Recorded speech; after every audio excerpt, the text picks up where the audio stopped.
ಮಾನ್ವಿ ಪಟ್ಟಣದಲ್ಲಿರುವ ನೇತಾಜಿ ಶಿಕ್ಷಣ ಸಂಸ್ಥೆಗೆ ಬೆಳ್ಳಿ ಹಬ್ಬದ ಸಂಭ್ರಮ ತುಂಬಿದ ಹಿನ್ನೆಲೆಯಲ್ಲಿ ಜನವರಿ 30 ಮತ್ತು 31ರಂದು ಬೆಳಗ್ಗೆ 9:30ಕ್ಕೆ ಕಾರ್ಯಕ್ರಮ ಹಮ್ಮಿಕೊಳ್ಳಲಾಗಿದೆ ಎಂದು ಸಂಸ್ಥೆಯ ಅಧ್ಯಕ್ಷ ಕೆಇ ನರಸಿಂಹ ತಿಳಿಸಿದರು.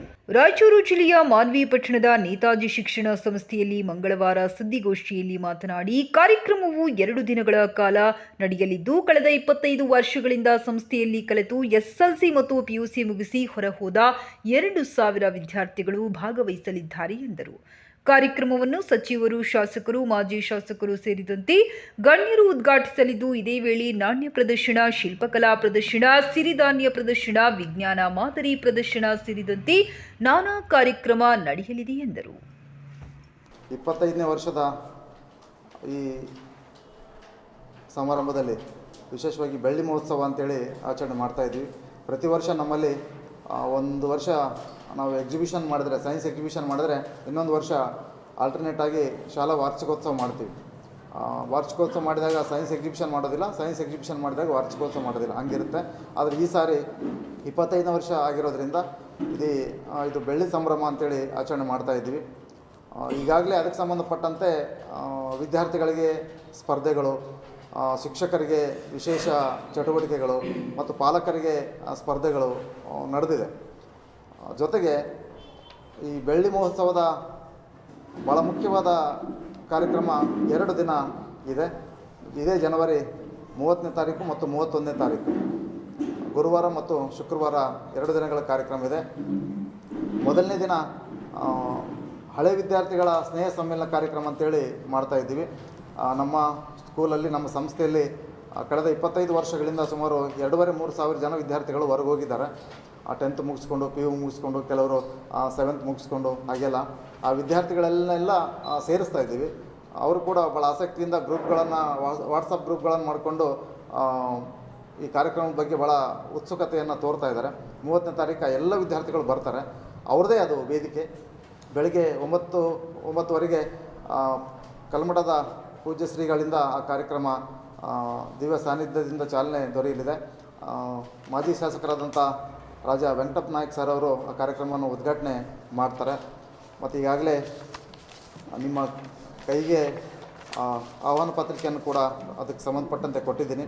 ಮೊದಲನೇ ದಿನ ಕಲ್ಮಠ ಶ್ರೀಗಳು, ರಾಜಾ ವೆಂಕಟಪ್ಪ ನಾಯಕ್ ಸರ್ ಅವರು, ಆಮೇಲೆ ತಿಮ್ಮಾರೆಡ್ಡಿ ಭೋಗವತಿ ಅವರು, ಜೊತೆಗೆ ಡಾಕ್ಟರ್ ತನುಶ್ರೀ ಪ್ರವೀಣ್ ಕುಮಾರ್ ಅವರು, ಆಮೇಲೆ ಕಾಸಪ್ಪ ಅಧ್ಯಕ್ಷರಾದಂಥ ರವಿಕುಮಾರ್ ಪಾಟೀಲು, ಅಬ್ದುಲ್ ಕುದ್ದೂಸ್ ಅಂತೇಳಿ ರಾಯಚೂರಿನ ಪ್ರಾಚೀನ ನಾಣ್ಯ ಸಂಗ್ರಾಹಕರು, ಪ್ರಸಿದ್ಧ ನಾಣ್ಯ ಸಂಗ್ರಾಹಕರು ಅವರು, ಆಮೇಲೆ ಗಾಂಧಿ ಕಾಲೇಜಿನ ಪ್ರಾಚಾರ್ಯರಾದಂಥ ಈರಣ್ಣ ಮರ್ಲಟ್ಟಿ, BVR ಶಾಲೆಯ ಪದ್ಮಾವತಿ BV ರೆಡ್ಡಿ ಅವರು, ಆಮೇಲೆ ಪ್ರಿಯಾಂಕಾ ರಾಜಲ್ಬಂಡಿ ಕಿಡ್ಜಿ ಸ್ಕೂಲ್ನ ಮುಖ್ಯಸ್ಥರು ಅವರು, ಜೊತೆಗೆ ಪಕ್ಷಿ ಪ್ರೇಮಿ ಸಲಾವುದ್ದೀನ್ ಸರು, ಪುರಸಭೆ ಸದಸ್ಯರಾದಂಥ ಶರಣಪ್ಪ ಮೇಧ, ವೆಂಕಟೇಶ್ ಯಾದವ್, RK ಕನ್ಸ್ಟ್ರಕ್ಷನ್ಸ್ ಇದೆಯಲ್ಲ ಅವರು, ಇವರೆಲ್ಲರೂ ಅವತ್ತಿನ ದಿನ ಕಾರ್ಯಕ್ರಮದಲ್ಲಿ ಭಾಗವಹಿಸ್ತಿದ್ದಾರೆ. ವಿಶೇಷವಾಗಿ ಅವತ್ತಿನ ಕಾರ್ಯಕ್ರಮದಲ್ಲಿ ವಿದ್ಯಾರ್ಥಿಗಳ ಸ್ನೇಹ ಸಮ್ಮೇಳನ ಜೊತೆಗೆ ನನ್ನ ಒಂದು ಪುಸ್ತಕವನ್ನು ಬಿಡುಗಡೆ ಮಾಡಲಿಕ್ಕೆ ವಿದ್ಯಾರ್ಥಿಗಳೆಲ್ಲ ಭಾಳ ಒತ್ತಾಸೆಯನ್ನು ಮಾಡಿದರು. ಎದೆ ಮೇಲಿನ ಹೂವು ಅಂತೇಳಿ ಕವನ ಸಂಕಲನ. ಆ ಕವನ ಸಂಕಲನ 2010-11ನೇ ಬ್ಯಾಚಿನ ವಿದ್ಯಾರ್ಥಿಗಳೆಲ್ಲ ಅವರೇ ಅದಕ್ಕೆ ಏನು ಖರ್ಚು ವೆಚ್ಚಿದೆ ಅವರೇ ಭರಿಸಿದ್ದಾರೆ. ಇಲ್ಲಿ ರೈಮ್ ಕುಂತಿದ್ದಾನಲ್ಲ, ಇವ್ರ ಬ್ಯಾಚ್ ಅದು. ಆ ವಿದ್ಯಾರ್ಥಿಗಳು, ಇಲ್ಲ ಸರ್, ನಾವು ಏನಾದರೂ ನಮ್ಮನ್ನೆಲ್ಲ ಸೇರಿಸ್ತಾ ಇದ್ದೀರಿ, ನಮಗೆ ಭಾಳ ಖುಷಿ ಅನ್ನಿಸ್ತದೆ, ಆ ನೆನಪಿಗಾಗಿ ಏನಾದರೂ ಮಾಡ್ತೀವಿ ಅಂದರೆ ಇವರೆಲ್ಲರೂ ಆ ಪುಸ್ತಕ ಹೊರಗೆ ತರಬೇಕು ಅಂತೇಳಿ ನಿರ್ಧಾರ ಮಾಡಿದ್ರಿಂದ ಅವತ್ತು ಆ ಪುಸ್ತಕ ಹೊರಗೆ ಬರ್ತಾಯಿದೆ. ಡಾಕ್ಟರ್ ಬಸವಪ್ರಭು ಪಾಟೀಲ್ ಸರ್ ಆ ಪುಸ್ತಕವನ್ನು ಲೋಕಾರ್ಪಣೆ ಮಾಡ್ತಾರೆ ಮೊದಲನೇ ದಿನ. ಇಷ್ಟು ಮೊದಲನೇ ದಿನದ ಕಾರ್ಯಕ್ರಮಗಳು. ಜೊತೆಗೆ ಮೊದಲನೇ ದಿನ ನಾಣ್ಯ ಪ್ರದರ್ಶನ ಇರುತ್ತೆ ಕುದ್ದೂಸ್ ಅವರಿಂದ. ಜೊತೆಗೆ ದೇವರಾಜ್ ಸಂಗಪುರ ಅಂತೇಳಿ ಶಿಲ್ಪಿ, ನಮ್ಮ ವಿದ್ಯಾರ್ಥಿ, ಆ ವಿದ್ಯಾರ್ಥಿಯ ಶಿಲ್ಪಕಲಾ ಪ್ರದರ್ಶನ ಕೂಡ ಇದೆ. ಆಮೇಲೆ ಸಿರಿಧಾನ್ಯಗಳ ಪ್ರದರ್ಶನ ಇದೆ. ಹೀಗೆ ಸ್ವಲ್ಪ ಅಲ್ಲಿ ಬೇರೆ ಬೇರೆ ರೀತಿಯ ಚಟುವಟಿಕೆಗಳನ್ನು ಕೂಡ ಮೊದಲನೇ ದಿನ ಹಮ್ಮಿಕೊಂಡಿದ್ದೀವಿ. ಬೆಳಗ್ಗೆ 9:00 ಸ್ಟಾರ್ಟ್ ಆಗಿ 2 ಗಂಟೆಗೆಲ್ಲ ಮುಗೀತದೆ. ಆ ಎಲ್ಲ ವಿದ್ಯಾರ್ಥಿಗಳು, ಹಳೆ ವಿದ್ಯಾರ್ಥಿಗಳಿಗೆ ಸ್ಪರ್ಧೆಗಳು ಮತ್ತು ಅವ್ರದ್ದೇ ವೇದಿಕೆ, ಅವರ ಸಾಂಸ್ಕೃತಿಕ ಕಾರ್ಯಕ್ರಮಗಳು ಅದೆಲ್ಲ ನಡೀತವೆ. ಅದು ಮೊದಲನೇ ದಿನದ ಕಾರ್ಯಕ್ರಮ. ಅದಾದಮೇಲೆ ಸರ್ 2ನೇ ದಿನ 31ನೇ ತಾರೀಕು ಭಾಳ ಮುಖ್ಯವಾದಂಥ ಕಾರ್ಯಕ್ರಮ, 25ನೇ ವರ್ಷದ ಬೆಳ್ಳಿ ಮಹೋತ್ಸವದ ಕಾರ್ಯಕ್ರಮ. ಆ ಕಾರ್ಯಕ್ರಮವನ್ನು ಸಚಿವರಾದಂಥ NS ಬೋಸರಾಜ್ ಸರ್ ಅವರು ಉದ್ಘಾಟನೆ ಮಾಡಲಿದ್ದಾರೆ. ಶಾಸಕರಾದಂಥ ಹಂಪಯ್ಯ ನಾಯಕ್ ಸರ್ ಅವರು ಕೂಡ ಆ ಕಾರ್ಯಕ್ರಮದಲ್ಲಿ ಉಪಸ್ಥಿತಿ ಇರ್ತಾರೆ. ಮತ್ತು ಎರಡನೇ ದಿನದಲ್ಲಿ ನಮ್ಮ ಸ್ಕೂಲಿನ ಸ್ಮರಣ ಸಂಚಿಕೆ ನೇತಾಜಿ ನೆರಳು ಅಂತೇಳಿ ಒಂದು ಸ್ಮರಣ ಸಂಚಿಕೆ ತರ್ತಾ ಇದ್ವಿ. 25 ವರ್ಷದಲ್ಲಿ ಏನೆಲ್ಲ ನಮ್ಮಲ್ಲಿ ಚಟುವಟಿಕೆಗಳು ನಡೆದವು, ಯಾವ ಬ್ಯಾಚಿನ ವಿದ್ಯಾರ್ಥಿಗಳಿದ್ದರು, ಯಾವ ಶಿಕ್ಷಕರಿದ್ದರು, ಅದರ ಎಲ್ಲವೂ ವಿವರ ಇದೆ.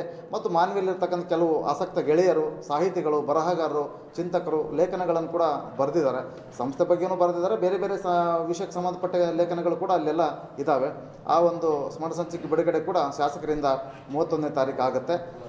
ಅವತ್ತಿನ ಮುಖ್ಯ ಅತಿಥಿಗಳು ಪುರಸಭೆಯ ಮುಖ್ಯಸ್ಥರಾದಂಥ ಅಥವಾ ಅಧ್ಯಕ್ಷರಾದಂಥ ಲಕ್ಷ್ಮೀ ಡಿ ವೀರೇಶ್ ಇರ್ತಾರೆ.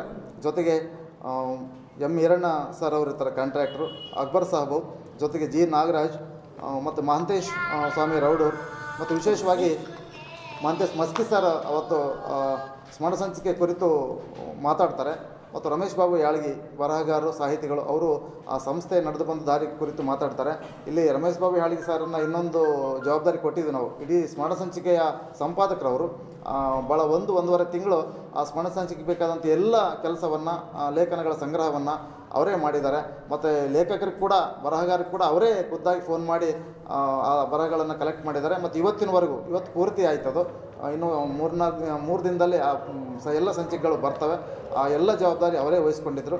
ಅದ್ರ ಜೊತೆಗೆ ಆ ಸಂಸ್ಥೆಯ ಕುರಿತು ಕೂಡ ಅವತ್ತು ಅವರು ಮಾತಾಡಲಿದ್ದಾರೆ.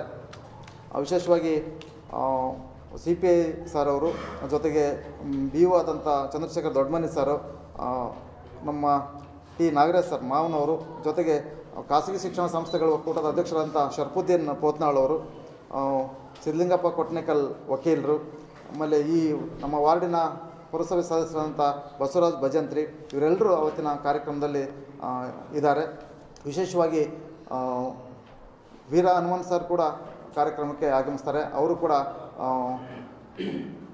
ಎದೆಯ ಮೇಲಿನ ಹೂವು ಪುಸ್ತಕ ಕುರಿತು ಮಾತಾಡಲಿದ್ದಾರೆ.